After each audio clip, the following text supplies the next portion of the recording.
I want to show you a simple idea to shade your drawing to add more depth. So in this example, you can see that there is a SketchUp model export with the shadow turned on, but without any line work. When I finish my line drawing, I can simply export the SketchUp model with this setting, and I'll overlay it or underlay it or put it behind the layer from the base layer. And that's going to add depth instantly. And it's going to create depth in areas where the sun has casted a shadow. But if you didn't have this layer, there's also a drawing technique that can effectively create depth like you would with a shadow. So turn on a new layer, and in this new layer, I'm actually going to use the shadow as a reference and a guide. I'm going to start drawing in this layer with a 45 degrees or 30-degree line. And this is really just going to create a hatch. And you'll see that I'm using my medium felt pen, which is the drawing weight that I've used in this whole drawing. And this is a brush that you can download for free in the description below. So what you'll see that I'm starting to do is I'll start to create these parallel lines that are about 30 to 45 degrees.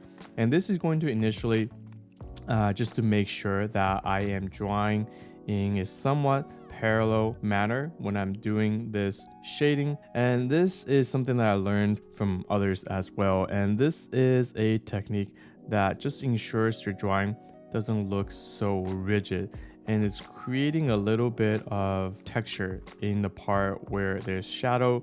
I think I've adopted with my style, and you'll see in the end that this can be just as effective as you would if you had a shadow layer exported from SketchUp. So now I'm in this nook, and I'm going to do the same thing. And the important thing is to really keep the direction of the line consistent. And you don't want to overdo it with the density. You want to do it just enough where it's not too dark or too parsed out. So you want to just make sure that the shadow part is the part that's going to receive this pattern and not anywhere there's light. So, and that's just going to create a consistency that we're looking for. Same thing with here. And with these shorter strokes, I'll actually not introduce the dash in between. So now you can do all the areas where with the table, with the chairs, things that are going to be within this shade are all going to receive this diagonal line.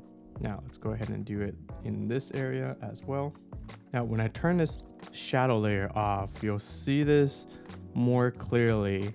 Now we're under the stairs. Okay, let's undo. If you make a mistake, absolutely undo and redo. The beauty of this, there's tons of flexibility to edit your work. So another thing to make sure that you have the most flexibility is just to draw on different layers. So you can see this shadow layer that I'm drawing on, it's definitely on a different layer than the rest of the drawing. So if this is not something that's going to work and you're not confident a technique or an approach that you are going to add in is going to help the drawing in some way, definitely just remove that. And the simplest way to do that is just to turn off the layer.